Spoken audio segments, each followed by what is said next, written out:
One of the biggest questions in science today is how life started. We know that it did, otherwise I would not be here talking to you. But we do not know much more about it yet. There are different angles you can take for answering the question of how life came to be.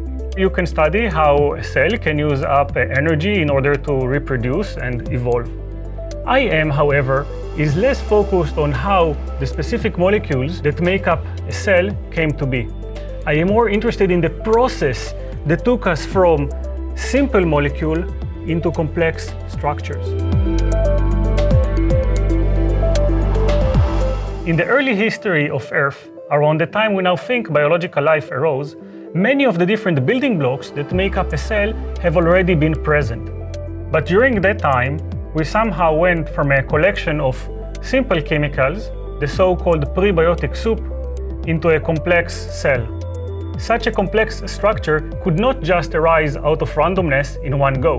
That would be like making a pizza by putting all the ingredients together and shaking the bowl really hard and hoping for a pizza to form. So this presumes that there are multiple steps before biological life happened in which chemical substances became more and more complex. This already has been observed in prior research, that chemical substances can grow and reproduce and even change up their makeup over time. There might be some sort of a selection process involved.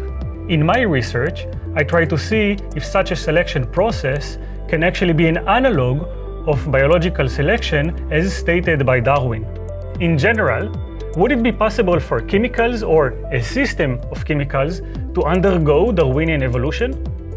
In Darwinian evolution, variations are continually occurring, and new species arise over time by selecting slightly better variations that allow these individuals to better survive, compete, or reproduce. So, to consider chemicals to be influenced by Darwinian evolution, they need to be able to reproduce and have variations that can be selected for or against. And this is even without being considered alive according to us. We do not know how selection and competition between chemical species happens. If we have a definition that works both with what we know from the chemical processes and Darwinian evolution, we can look at how we might be able to control the evolvability of a system of multiple chemical species. First, we need to define what such a species of chemicals should be and what speciation mean in this manner.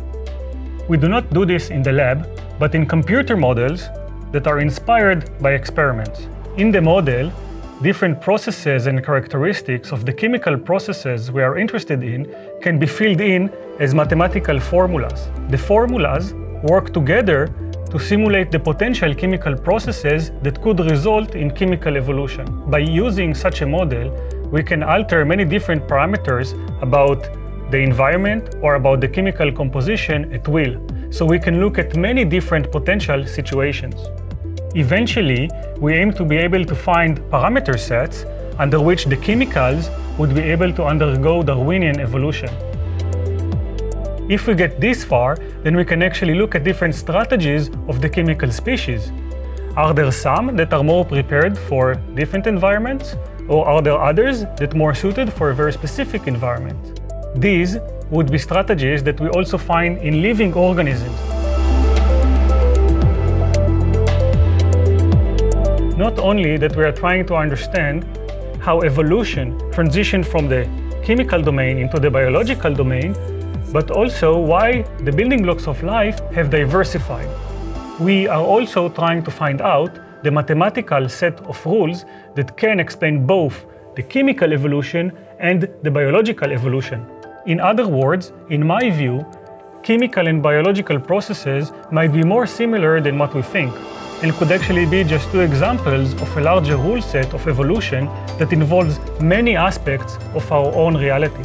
We do not know what these rule sets are yet, but they will give us a big clue on how life is a byproduct of ongoing evolutionary process.